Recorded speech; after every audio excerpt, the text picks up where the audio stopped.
Good afternoon, everyone, and welcome to Young at Heart, session number 111. I'm Father James DeLucio with the Paulist Fathers, ready to share some nursery rhymes, stories, songs, poems, nonsense to keep us all young at heart. Today's selections are on the theme of Mr. Fox and Mrs. Fox and little foxy children, but fox is what to keep in mind. I want to start with a little children's game that you can play with a baby in a high chair or a little toddler. It's most fitting for them. And all you have to do is take your hands and take your pointer finger and adjacent fingers on each hand and cross them over and then make a foxhole. That. See, and your two thumbs are on the bottom. Okay. And then you say to the child, put your finger in Foxy's hole. Foxy's not at home. He's sitting at the back door, picking on a bone. And then they put their finger through, and all is well. And then you go a second time. Put your finger in Foxy's hole. Foxy's not at home. He's sitting at the back door, picking on a bone. Then the third time, put your finger in Foxy's hole. Is Foxy at home in his den? Will you put your finger in again and see? Is he at the back door, picking on a bone? And then they're usually, should we? But when they do, you go with your thumb. And Foxy touches their finger. And then they laugh and giggle, hopefully, or cry, depending on their temperament. You always have to be careful with children's games. You never know. Every child is so unique. And you never know how he or she is going to respond. Just like us adults. Yeah.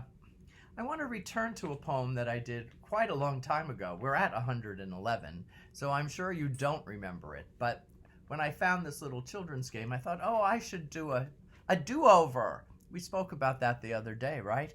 In the children's need for fairness and also for a sense of, I can do better. They call out, not fair, unfair, and do-over. So here's a do-over of the story of the fox. Okay, it actually goes back to the 1500 is when it was first written down, so again we know it's much, much older still.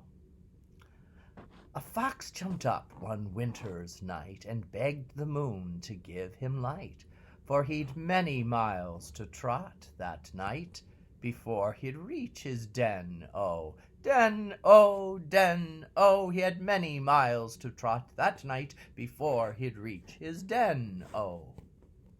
The first place he came was to a farmer's yard, where the ducks and the geese declared it hard that their nerves should be shaken and their rest so marred by a visit from Mr. Fox. Oh, Fox, oh, Fox, oh, a visit from Mr. Fox, oh.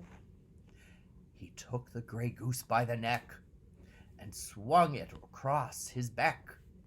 The gray goose cried out, quack, quack, quack, with his legs hanging dangling down, oh, down, oh, down, oh, with his legs dangling down, oh. The gray goose cried out, quack, quack, quack, with his legs hanging dangling down, oh. Old Mother Slipper Slapper jumped out of bed, and out of the window she popped her head. Oh, John, John, John, the gray goose is gone, and the fox is off to his den. Oh, den, oh, den, oh. Oh, John, John, John, the gray goose is gone, and the fox is off to his den. Oh! John ran up to the top of the hill and blew his whistle loud and shrill.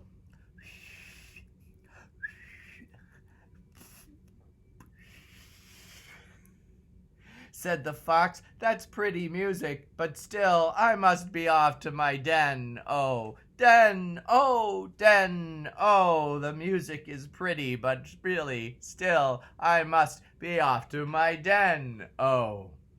The fox went back to his hungry den, and his dear little foxes, 8, 9, 10, quoth they, "Good daddy, you must go there again, if you bring such good cheer from the farm, oh.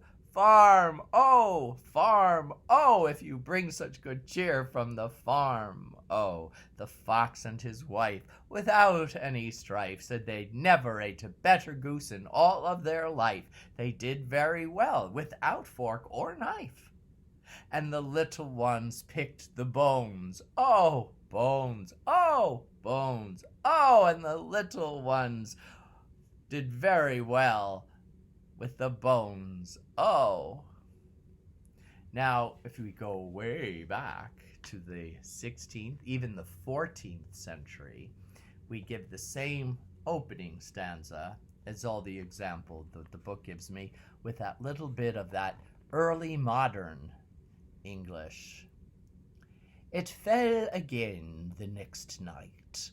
The fox yede to with all his might, withouten coal or candlelight, when that he cam into the town, oh. Town, oh, town, oh. The fox he came into the town, oh." I don't know. I just thought it was fun to return to that today. And I think that's enough. I want to thank you once again for joining me. Meanwhile, stay healthy, keep safe, and God bless. Bye, everyone. Oh,